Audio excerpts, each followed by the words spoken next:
Touré et Yapo sont des opérateurs économiques exerçant en Côte d'Ivoire. Ils ont entendu parler de 7 décrets d'application du Code des marchés publics pris en décembre 2021. Ils décident donc d'aller voir leur ami et aîné Kofi pour en savoir plus. Touré, Yapo, que me vaut le plaisir de vous voir ce jour dans mes bureaux? Bonjour Kofi, nous souhaiterions te rencontrer afin que tu nous expliques ce que contiennent les décrets d'application du nouveau Code des marchés publics et qu'est-ce que cela implique pour nous. Bonjour Kofi, merci Touré, exactement. Je voudrais savoir ce qu'il y a de nouveau par rapport au Code des marchés publics que nous consultons déjà lorsque nous voulons participer à des appels d'offres de l'État de Côte d'Ivoire. C'est très simple. Laissez-moi vous expliquer car il y a de bonnes nouvelles pour nous. Asseyez-vous donc. Comme vous le savez, nous avons un nouveau Code des marchés publics depuis janvier 2020. Il nous indique les règles et procédures à appliquer dans les marchés publics. Eh bien, ces décrets nous donnent des précisions pour savoir mieux appliquer les dispositions du nouveau Code des marchés publics.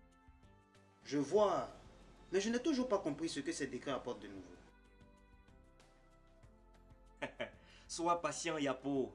Je vais vous expliquer les innovations que ces décrets apportent. J'ai déjà une question. J'ai appris qu'il y a eu des changements au niveau des seuils de passation des marchés publics.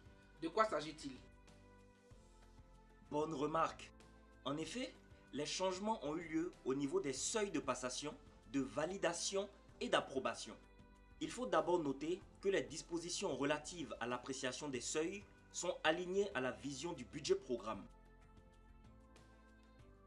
Ensuite, concernant les dossiers d'appel à concurrence, la validation de la Direction générale des marchés publics se fait désormais à partir du seuil prévu pour le recours à la procédure simplifiée à compétition limitée. Enfin, les dispositions spécifiques ont été mises en place pour l'approbation des marchés des institutions, structures de l'État ou organes de l'État créés par la Constitution, la loi ou le règlement. Qu'en est-il pour l'exécution des différentes procédures? Y a-t-il des évolutions? Absolument. Le premier point à noter, c'est qu'une nouvelle procédure simplifiée a été instituée. Il s'agit de la procédure simplifiée d'entente directe, en abrégé PSD, pour les crédits budgétaires inférieurs à 10 millions de francs CFA. Les seuils des autres procédures simplifiées ont également été révisés de 30 millions à moins de 50 millions pour la procédure simplifiée à compétition limitée, PSL, et de 50 millions à moins de 100 millions de francs CFA pour la procédure simplifiée à compétition ouverte, PSO. Concernant les PSL et PSO, il est désormais exigé de notifier les résultats aux différents soumissionnaires. Dernier point, la preuve du règlement de la redevance de la régulation est l'une des pièces obligatoires du dossier d'appel à concurrence. C'est bien noté, Kofi. À présent, parle-nous un peu des garanties. Y a-t-il eu des évolutions à ce niveau?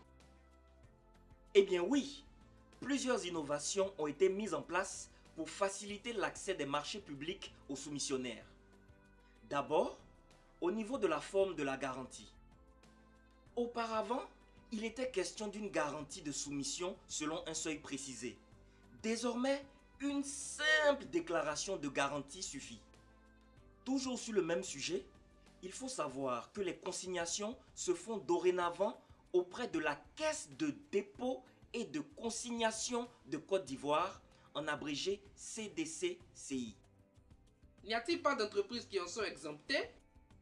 Si les entreprises artisanales assujetties à l'impôt synthétique et régulièrement inscrites à la Chambre des métiers sont exemptées de la production de la garantie de soumission et de la garantie de bonne exécution. Et voilà une bonne nouvelle! Je vais informer mon neveu artisan dès aujourd'hui. Je vais à présent vous parler des conditions et modalités de résiliation des marchés publics.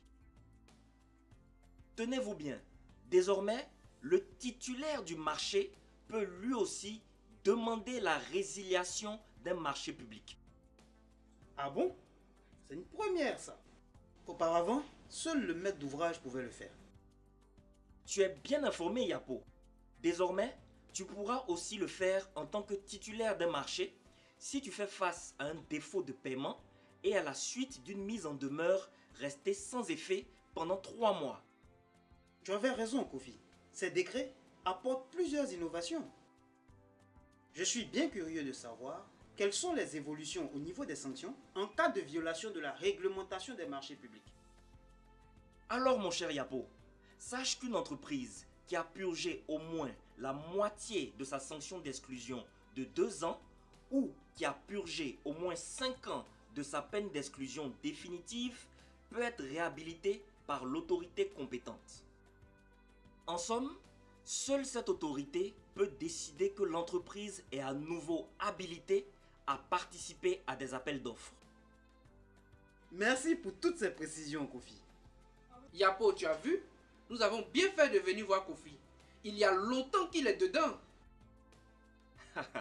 Les amis, je vous rappelle qu'il y a plusieurs dispositions dans le Code des marchés publics en faveur des PME. Vous pouvez avoir toutes ces informations sur le site internet de l'Autorité nationale de régulation des marchés publics à l'adresse www.anrmp.ci dans la rubrique DocuTech. ANRMP, agir ensemble pour la transparence et l'équité dans les marchés publics.